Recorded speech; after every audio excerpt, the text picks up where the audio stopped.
राधे राधे, जय श्री कृष्णा। आइए आज की कहानी को शुरू करते हैं। एक गांव में दो दोस्त रहते थे। उनमें से एक किसान था और एक बनिया। वह अपनी एक छोटी सी दुकान चलाता था, लेकिन दोनों ही दोस्त अपने इस कार्य से खुश नहीं थे, क्योंकि उन्हें लगता था कि आमदनी हमें ज़्यादा नहीं हो पाती है। इसीलिए दोनों ने निश्चय किया कि वे दोनों अब बाहर काम करने जाएंगे। दोनों ने अपने घर से कुछ सामान एक पोटली में बांध लिया और बाहर के लिए निकल गए। चलते चलते दोनों बहुत देर बाद एक गांव में पहुंच गए। वहां सब कुछ बहुत अच्छा दिखाई दे रहा था। देखने से लगता था कि यहाँ पर उनकी आमदनी अच्छी हो जाएगी। इसीलिए दोनों ने वहीं पर रुकने का निश्चय किया। अब दोनों के दोनों कोई घर ढूंढने लगे जहां पर वो आराम से रह सके। उन्होंने देखा कि एक घर पर एक बूढ़ी अकेली रहती है। दोनों दोस्त उसी के पास जाकर बोले, अरे कोई है क्या, अंदर कोई है? इतना सुनकर घर के अंदर से एक बूढ़ी माई बाहर आई और बोली, हाँ भाई, क्या चाहिए मुझे बताओ। तब वह बनिया कहने लगा, माई, हम राजा के सिपाही हैं और वेश बदलकर जनता के सुख दुख को देखने आए हैं। क्या हमें यहाँ पर ठहरने की जगह मिलेगी? बूढ़ी ने जब राजा के सिपाहियों का नाम सुना तो वह घबरा गई। उसने सोचा, इन दोनों को मना भी तो नहीं कर सकती, इसीलिए इन्हें तो यहीं पर रोकना पड़ेगा। बूढ़ी ने ना चाहते हुए भी उन दोनों को अंदर बुला लिया। जब वे दोनों बूढ़ी माँ के घर के अंदर गए तो बूढ़ी माँ के घर में किसी प्रकार की कोई कमी ना दिख रही थी। इसीलिए बनिया बोला, देखते जाओ मैं इन बूढ़ी माई का कैसे पागल बनाता हूँ। किसान बोला, अरे रहने दे, तुझसे ये ना होगा। तो भला इस बूढ़ी माई का पागल कैसे बना देगा? बनिया बोला, तूने मेरी चतुराई अभी देखी ही कहाँ है, देखता जा कि मैं क्या करता हूँ। अब दोनों बूढ़ी माई के घर में बैठे हुए थे। तभी बूढ़ी माई से बनिया बोला, अरे माई, बहुत जोर से भूख लगी है, क्या कुछ खाने को मिलेगा? इतना सुनते ही वह बूढ़ी माई बोली, अरे बेटा, क्या बताऊं, कल से कुछ बना ही नहीं है, मैं तुम्हें खाने को क्या दे दूं? मैंने तो कल से खुद भी कुछ नहीं खाया। इतना सुनते ही वह किसान मन ही मन हंसने लगा कि इसकी तो दाल यहाँ नहीं गलने वाली, यह बूढ़ी तो हमसे भी ज्यादा चालाक लगती है। तब बनिया बोला, अच्छा माई, अगर ऐसी ही बात है तो क्या तुम्हारे घर में कोई पत्थर भी नहीं है? बूढ़ी माई ने सोचा, ये पत्थर ही तो मांग रहा है, मैं पत्थर का भला क्या करूंगी। हाँ, इसे एक पत्थर लाकर दे देती हूँ। बूढ़ी माई ने उस बनिए को अपने घर में पड़ा हुआ एक पत्थर लाकर दे दिया और बड़े आश्चर्य से उस बनिए से पूछने लगी, अरे भाई, तुम इस पत्थर का क्या करोगे भला? तब वह बनिया बोला, अरे माई, मैं इसकी खिचड़ी बनाकर खाऊंगा। बूढ़ी ने जब ये सुना तो आश्चर्य में भर गई। क्या पत्थर की भी खिचड़ी बनती होगी? अरे क्यों मजाक करते हो भाई? किसान भी बनिए को एकटुक देख रहा था कि ये कौन सी तरकीब लड़ा रहा है, लेकिन बनिया फिर भी बोला, हाँ हाँ माई, तुम्हें नहीं पता, पत्थर की बहुत अच्छी खिचड़ी बनती है। मैं तो इसी की खिचड़ी बनाकर खाता हूँ, ना कोई काम धंधा करना, बस पत्थर लाओ और इसकी खिचड़ी बनाकर खा लो।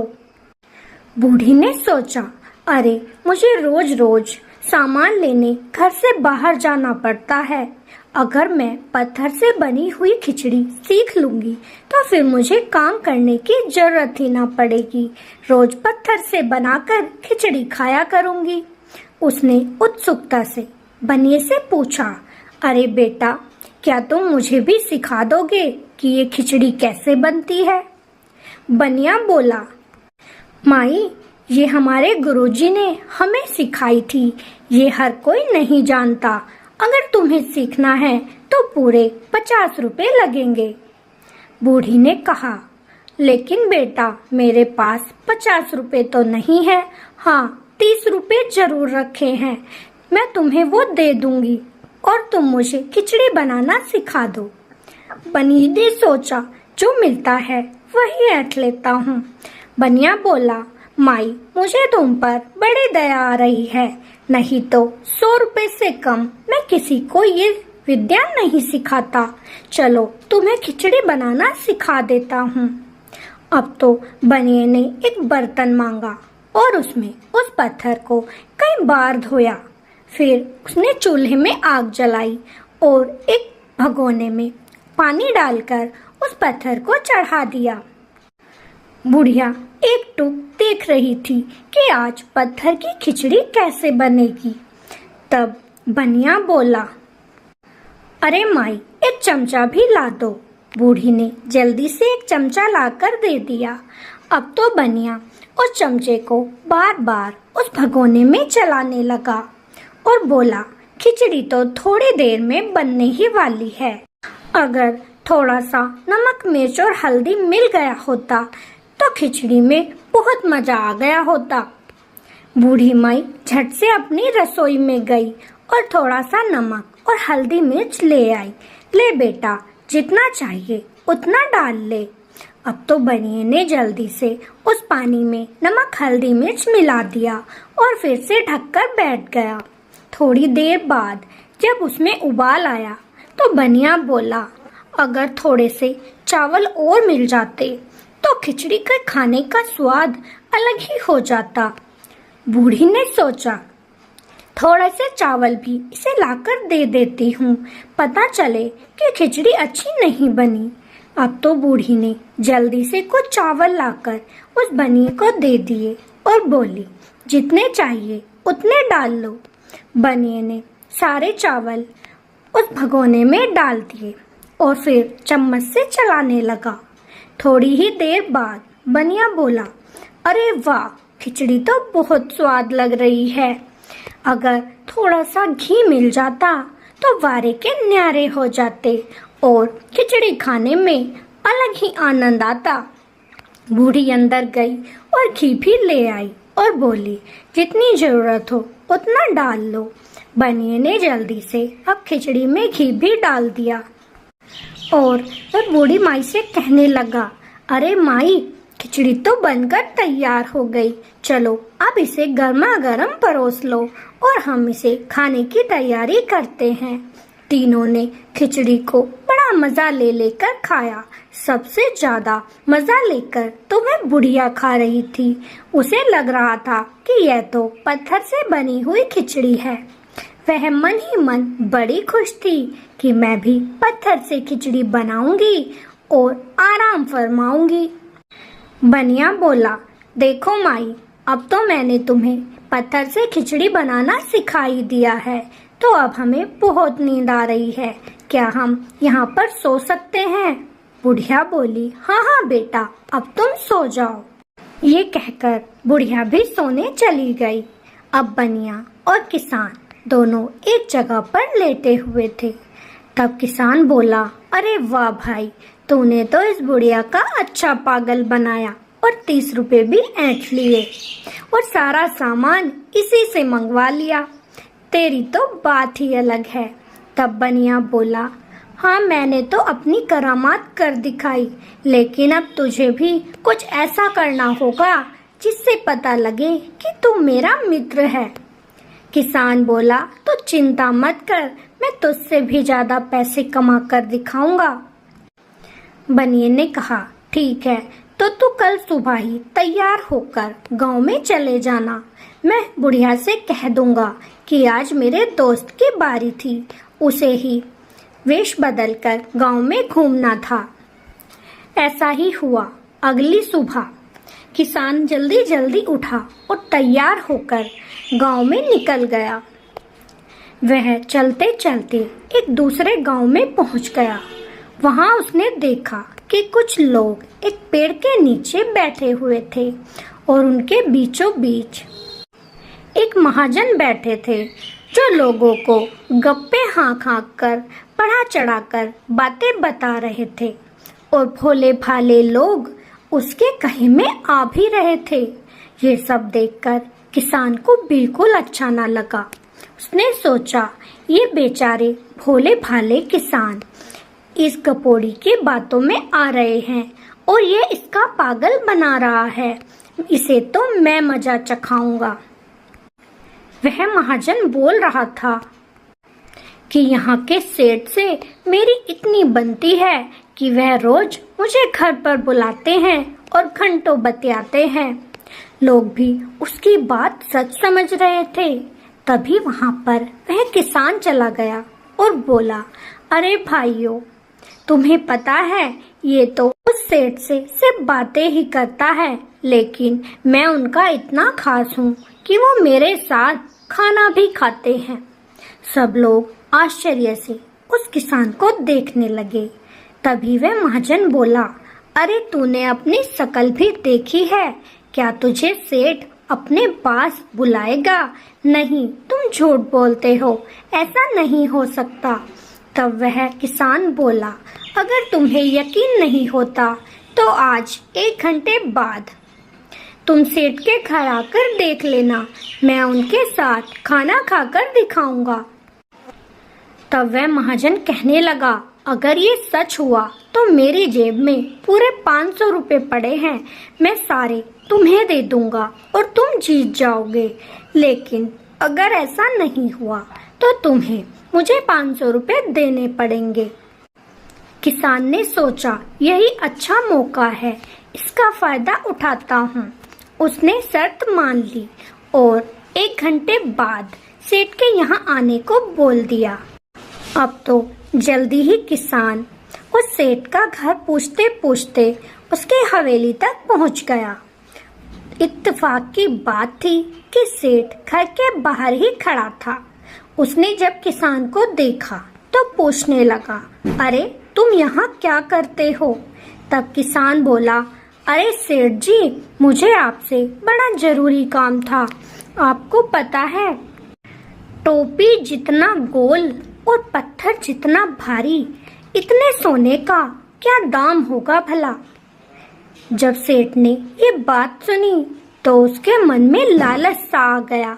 उसने सोचा, इस किसान को कोई खजाना मिला है और यह उस सोने को मुझे बेचना चाहता है। इतना सोचते ही वह सेठ किसान से बोला, अरे भाई आओ, अंदर आओ, कुछ खा पी कर जाना। अब तो सेठ ने अपने नौकर को बुलाया और बहुत सारे पकवान बनाने को बोल दिया। किसान भी बहुत खुश था कि आज तो मेरी चाल काम कर ही गई। अब सेठ ने सारा खाना एक टेबल पर लगवा लिया और किसान को बोले, अरे भाई, बिल्कुल संकोच मत करना, पेट भर कर खाना, किसी भी चीज की आवश्यकता हो बस मुझे बोल देना। दोनों यही सोचकर अब खाना खाने बैठ गए। सेठ मन ही मन बड़ा खुश था कि खाना खिलाने के बहाने मैं इससे इतना सारा सोना लूट लूंगा, और उधर किसान इसलिए खुश था कि मेरी चाल पूरी हो गई, अब तो मुझे 500 रुपए मिल ही जाएंगे। दोनों यही सोचते सोचते खाना खा रहे थे। तभी थोड़ी देर बाद वहाँ पर गांव वाले और वह महाजन भी आ पहुँचे। उन्होंने जब कमरे के अंदर का नजारा देखा तो महाजन की तो सिट्टी पिट्टी गुल हो गई। अरे, मैंने किससे पंगा ले लिया? ये तो सच में ही सेठ के पास बैठकर खाना खा रहा है। ये तो सेठ का बहुत ही अजीज आदमी लगता है। अब तो मेरे 500 रुपए गए ही समझो। ये कहकर वह वहां से वापस हो चला। उधर सेठ ने खाना खाने के बाद उस किसान से सोना मांगा तो किसान बोला, माफ कीजिएगा सेठ जी, मेरे पास कोई सोना नहीं है, मैं तो बस ऐसे ही जानकारी मालूम करना चाहता था। ये सुनते ही सेठ आग बबूला हो गया और कहने लगा, मेरी नजरों के सामने से तुरंत ही चले जाओ, नहीं तो मैं तुम्हें धक्के मारकर निकलवा दूंगा। वहां से वह किसान चुपके से निकल आया। जब वह बाहर पहुंचा तो महाजन के साथ साथ वहां बहुत सारे गांव वाले भी खड़े थे। महाजन ने चुपचाप उस किसान को 500 रुपए दे दिए। अब तो किसान 500 रुपए लेकर बहुत खुश हुआ और अपने दोस्त के पास आ पहुंचा और सारी बात उस बनिए दोस्त को बताई। दोस्त ने उसकी बड़ी ही तारीफ की। दोनों ने खाना खाया और फिर रात को सो गए। अब अगली सुबह दोनों दोस्त तैयार हुए और भ्रमण करने को चल दिए। चलते चलते दोनों एक जंगल से होकर जा रहे थे। तभी उन्हें कुछ घोड़ों की आवाजें आने लगी। दोनों घबरा गए कि यह क्या है। तभी दोनों के दोनों डर के मारे एक पेड़ के पीछे छिपकर बैठ गए। उन्होंने देखा कि कुछ घुड़सवार और जंगल में आए हैं और उन्होंने एक पेड़ के नीचे बड़ा सा गड्ढा खोदा है और उस गड्ढे में 2 पोटली छुपाई है। और यह करके वह घुड़सवार फिर से वहां से चले गए। दोनों सोचने लगे कि इन थैलों में क्या होगा जो इन्होंने इस गड्ढे में छिपाया है। उन घुड़सवारों के जाने के बाद दोनों ने जब गड्ढा खोदकर देखा तो उसमें बहुत सारे सोने के सिक्के भरे हुए थे। दोनों पोटली सोने के सिक्कों से लबालब भरी पड़ी थी। किसान और वह बनिया इतना सारा धन देखकर बहुत खुश हो गए और बोले, वारे ऊपर वाले, तेरी करनी का क्या कहना, तूने तो छप्पड़ फाड़ कर दे दिया। अब हमें कुछ भी करने की जरूरत नहीं और सारा धन लेकर हम अपने घर को चले जाएंगे। दोनों ने एक एक थैली उठाई और बूढ़ी माँ के घर की तरफ चल दिए। फिर बनिया बोला, अरे भाई, अब हमें बूढ़ी माँ के घर रुकना जरूरी नहीं है, अब तो हम अपने गांव को जाएंगे। किसान ने कहा, ठीक है, कल सुबह ही हम ये कार्य कर लेंगे। अभी तो रात बहुत है, हमें बूढ़ी माई के घर ही जाना पड़ेगा। दोनों के दोनों थोड़ी देर बाद बूढ़ी माई के घर पहुंच गए। बूढ़ी माई ने जब दोनों के हाथ में बड़ी बड़ी पोटलियां देखी तो बोली, अरे बेटा, इनमें क्या लाए हो? तब बनिया बोला, कुछ नहीं माई, इनमें लोगों की शिकायतों की पर्ची है जो हमें राजा जी को दिखानी है। अगर तुम्हारी भी कोई शिकायत हो तो पर्ची में लिखकर हमें दे देना, हम राजा साहब को दिखा देंगे। बूढ़ी ने कहा, जरूर, मैं भी पर्ची लिख दूंगी। इतना कहकर दोनों ने वो पोटलियां संभाल कर रख ली और सोने चले गए। जब बूढ़ी माई गहरी नींद में सो गई तब दोनों ने अपने अपने गधों पर वे पोटलियां लाद ली और वहां से चलते बने। चलते चलते दोनों गांव के कुछ नजदीक ही पहुंच गए थे, लेकिन उनके गांव के पास एक छोटा सा जंगल पड़ता था। बस दोनों वहीं पर आ पहुंचे।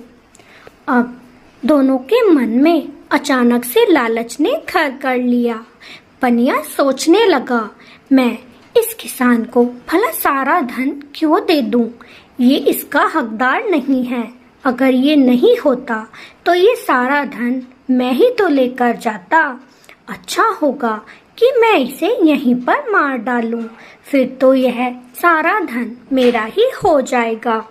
उधर यही सब बातें उस किसान के दिमाग में चल रही थी कि मैं इस बनिए को अगर मार दूं तो सारा धन मेरा हो जाएगा और मुझे जीवन भर कुछ न करना पड़ेगा। सोचते सोचते दोनों आगे बढ़ते जा रहे थे। मौका देखते ही उस बनिए ने अपनी पोटली से चाकू निकाला और पीछे से उस किसान के गर्दन पर वार कर दिया। वार पड़ते ही किसान ढेर हो गया। अब तो बनिए ने जल्दी से उसकी भी पोटली अपने गधे पर लाद ली और वहां से भागने लगा और बड़ा खुश था कि अब तो मेरे मजे आ जाएंगे। लेकिन भगवान कि कभी भी लालची इंसान का साथ नहीं देते, इसीलिए थोड़ी ही देर बाद वहां पर इतनी तेज तूफान आया कि उसका गधा उस धन के साथ साथ आगे सरकने लगा। ये देखकर बनिया बहुत परेशान हो गया कि तूफान इतना ज्यादा है, मैं अपने गधे को कैसे रोक पाऊंगा। लेकिन गधा तो उस धूल में गायब सा होता जा रहा था। बनिए ने उस गधे की रस्सी ना छोड़ी और गधे के साथ साथ वह भी आगे आगे खिसकने लगा। खिसकते खिसकते वह एक चट्टान पर पहुंच गया, जिससे आगे बहुत बड़ी खाई थी। खिसकते खिसकते वह गधा उस खाई में जा गिरा। उसके साथ साथ वह बनिया भी गिर गया और वह सारा धन उस खाई में बिखर गया। नीचे गिरते ही बनिए के होश उड़ गए और वह भी मर गया। किसी ने सच ही कहा है, लालच बुरी बला होती है। अगर दोनों नेक नीति से आधा आधा पैसा लेकर अपने घर चले जाते तो सब कुछ ठीक हो जाता, लेकिन उन्हें तो ज्यादा की पड़ी थी। दूसरे के धन के लालच में अपना धन भी खो बैठे और सीधा जान से हाथ धो दिया। इसीलिए कहा जाता है कि हमें लालच नहीं करना चाहिए और थोड़े में ही संतुष्टि करनी चाहिए। तो आपको ये कहानी कैसी लगी कमेंट में जरूर बताइएगा। अगर अच्छी लगी हो तो वीडियो को लाइक और चैनल को सब्सक्राइब जरूर कीजिएगा। फिर मिलेंगे। राधे राधे, जय श्री कृष्णा।